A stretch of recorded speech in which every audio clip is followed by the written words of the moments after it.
Hello tout le monde, j'espère que vous allez bien, moi ça va très bien aujourd'hui. Nouvelle vidéo en ce 1er décembre, début de la période de Noël. On va parler d'un sujet particulier car ce soir à 17 h a lieu l'affiche Liverpool-Manchester City, une affiche marquante de ces 10 dernières années. C'est une grosse rivalité et cette saison le match va avoir un gros impact sur la course au titre. Est-ce que Man City va réussir à se relever avec les cuisants échecs de ces derniers temps? Est-ce que Liverpool va continuer sur sa dynamique?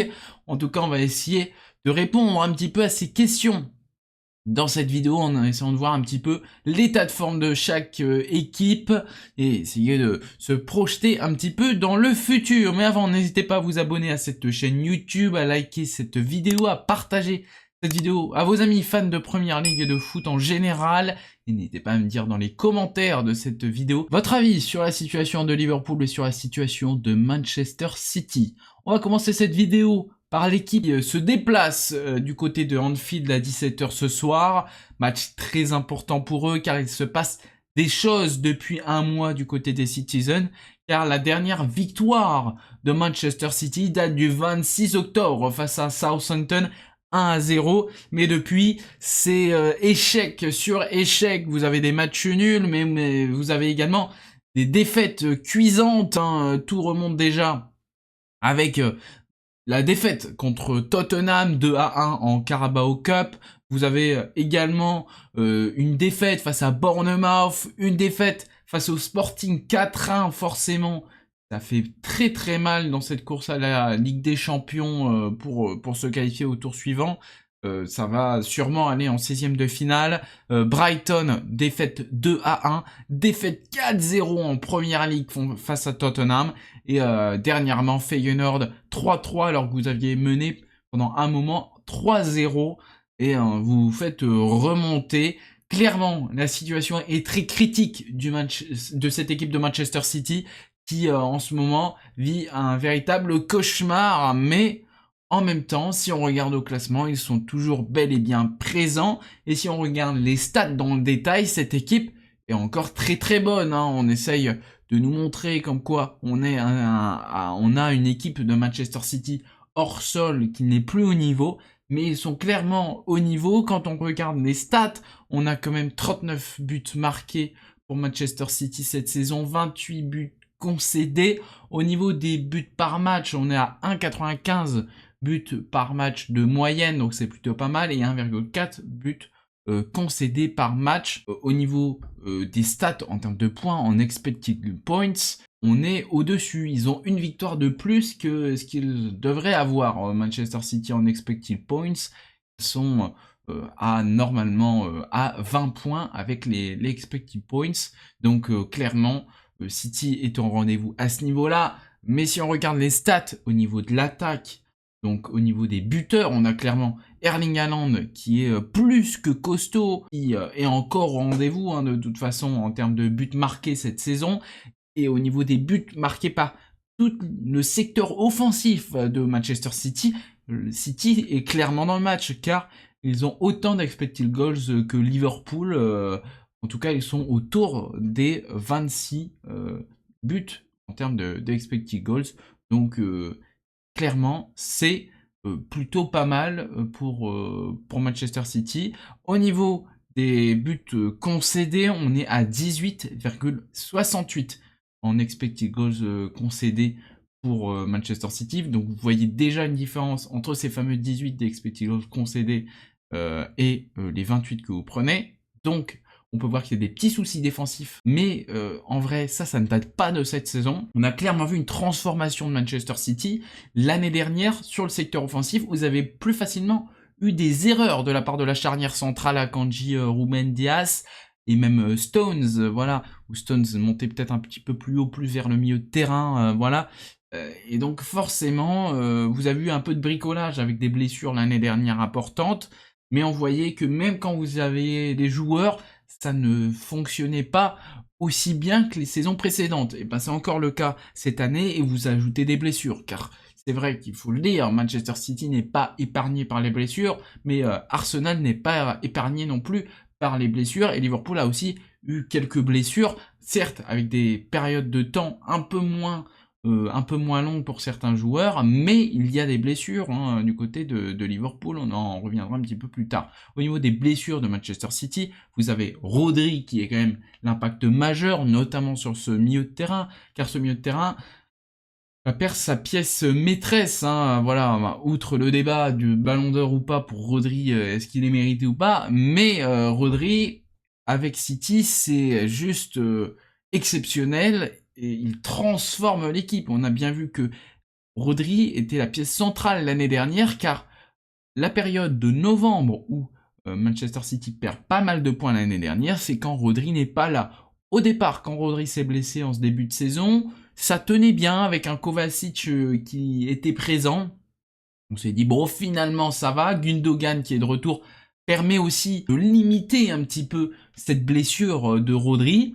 Mais finalement, la situation s'est un petit peu dégradée avec le temps. Le milieu de terrain a du mal et depuis le début de la saison, Manchester City a des pépins physiques. On a De Bruyne qui s'est blessé, on a Kovacic qui s'est blessé pendant une petite période récemment. On a aussi, si on s'étend au secteur défensif, on a Oscar Bob qui s'est blessé, Nathan Ake et Ruben Dias, mais également Kyle Walker. Donc forcément, cette équipe de Manchester City a perdu beaucoup d'éléments très forts, qui fait qu'aujourd'hui, l'équipe a un peu plus de mal sur certains points, mais marque, comme on disait, toujours autant. Aujourd'hui, Haaland est meilleur buteur de Première Ligue, et en termes d'expected goals, il est même devant Mohamed Salah, en termes de stats purs. Donc clairement, le secteur offensif est au rendez-vous. Si on parle un petit peu actualité récente pour Manchester City, vous avez bien évidemment la prolongation de Pep Guardiola jusqu'en 2027.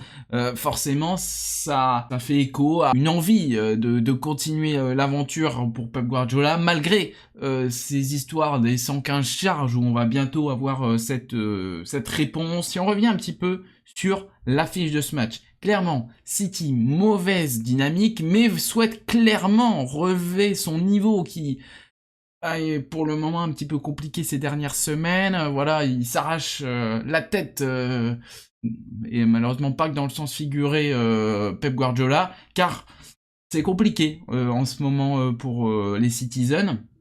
Et ce match pourrait vraiment permettre de changer la dynamique, retrouver confiance, mais face à eux, ils n'ont pas n'importe qui. Ils ont l'équipe de Liverpool, et Liverpool, ça fonctionne très bien en ce moment. Oui, vous galérez un petit peu plus facilement contre des petites équipes, hein, voilà, à l'image du match face à Southampton. La situation en fin de match était complexe face à Southampton parce que Liverpool n'a pas réussi à prendre vraiment sa chance à certains moments de marquer, et donc vous vous mettez dans une situation difficile. Mais clairement, face au gros, ça maîtrise, à l'image du match face au Real de Madrid, où Liverpool a clairement maîtrisé son sujet, et ça fait que le Real de Madrid a eu des occasions à certains moments, mais globalement, Liverpool a ultra dominé le match.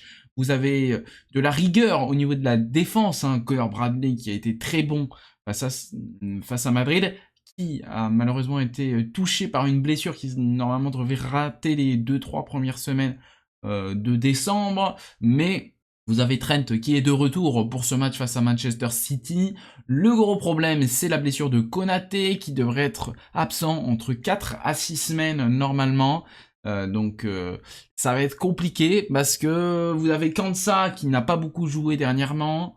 Vous avez Gomez également qui ne joue pas énormément.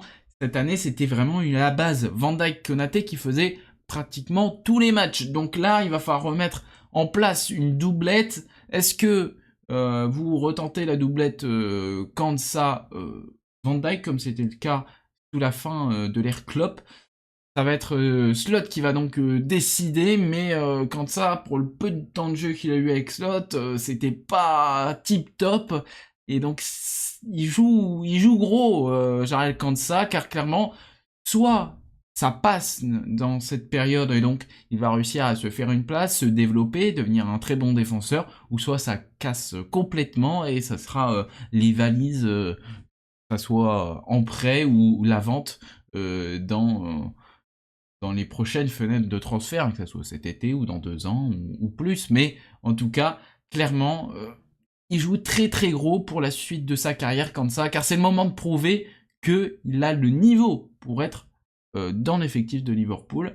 Aussi au niveau du milieu de terrain, vous avez le retour de Harvey Elliott. Donc Liverpool retrouve un petit peu ces hommes qui étaient blessés depuis le début de saison. Car oui, Liverpool n'a pas eu que un long fleuve tranquille depuis le début de saison, même si on essaye de faire croire que Liverpool n'a pas eu de blessures. Il y a eu des blessures majeures. Vous avez Alisson Becker qui est de retour, mais voilà, Alisson Becker de blessé, vous avez Jota qui est blessé, vous avez eu Harvey Elliott qui était blessé, début de saison vous aviez Curtis, vous avez également eu Connor Bradley de blessé, vous avez eu Trent donc qui a été blessé, vous avez eu également Diaz qui a raté un petit peu de match suite au temps de trêve qu'il y a eu, vous avez eu McAllister également qui a raté un peu de match à cause des trêves, voilà, vous avez eu quand même pas mal de pépins physiques pour des joueurs. Donc c'est plus inquiétant, c'est clairement pour Konaté, parce que là ça fait très très mal au secteur défensif qui a montré beaucoup de solidité face au Real de Madrid et face aux différents clubs que Liverpool a joué pour le moment. Cette défense était très sereine, et là on perd un peu de la sérénité, donc à voir ce que va faire Slot et quid aussi de comment vous faites encore jouer l'équipe. Est-ce que vous faites jouer encore avec Kelleher dans les buts, qui pour le moment est exceptionnel? Est-ce que vous faites jouer Alisson? Est-ce que vous interchangez les matchs? Un joue la Ligue des Champions, un joue la Première Ligue. On ne sait pas trop comment ça va se passer dans les prochaines semaines, mais ça va être très intéressant à suivre. Si on s'intéresse au calendrier de ces prochaines semaines, car Manchester City joue Nottingham Forest le week-end prochain, dans les prochains jours, on a un match de milieu de semaine, donc forcément ça rajoute un petit peu plus à la fatigue des joueurs, donc on est vraiment dans la période où les joueurs peuvent se blesser, donc faut faire attention, surtout que comme on l'a dit, City a déjà une belle liste de blessés. Donc match en milieu de semaine face à Nottingham Forest, puis un petit match tranquille face à Crystal Palace, et après vous enchaînez Manchester United, puis Aston Villa, et après ça sera Boxing Day. Du côté de Liverpool, milieu de semaine, nous avons Newcastle, donc gros match, puis week-end prochain, vous avez le derby de la Mersey entre Everton et Liverpool, dernier match du côté de Goodison Park, puis Fulham, et ensuite vous enchaînez sur un Boxing Day avec Leicester le 26 décembre, mais avant vous avez également Tottenham le 22 décembre que j'avais oublié de citer. Donc clairement Liverpool a aussi des belles affiches à venir, mais ce match est crucial pour savoir un petit peu quelle va être la dynamique des prochaines semaines de ces deux clubs. Est-ce que Man City va se relever? Est-ce que Liverpool va se calmer un petit peu? Ce match va être très intéressant à suivre. En tout cas, Arne Slot peut faire de cette saison quelque chose d'exceptionnel, et forcément, moi en tant que supporter de Liverpool, j'y crois de plus en plus, mais il ne faut surtout pas s'enflammer. Voilà, j'espère que cette vidéo vous a plu. Nous on se retrouve très vite pour une prochaine vidéo. N'hésitez pas à vous abonner à cette chaîne YouTube, à liker cette vidéo, à partager cette vidéo à vos amis fans de Première Ligue, et à me dire en commentaire votre avis sur la situation de Liverpool, sur la situation de Man City. Et si vous regardez avant le match, n'hésitez pas à me dire votre pronostic pour le match. Allez, à la semaine prochaine tout le monde. Goodbye.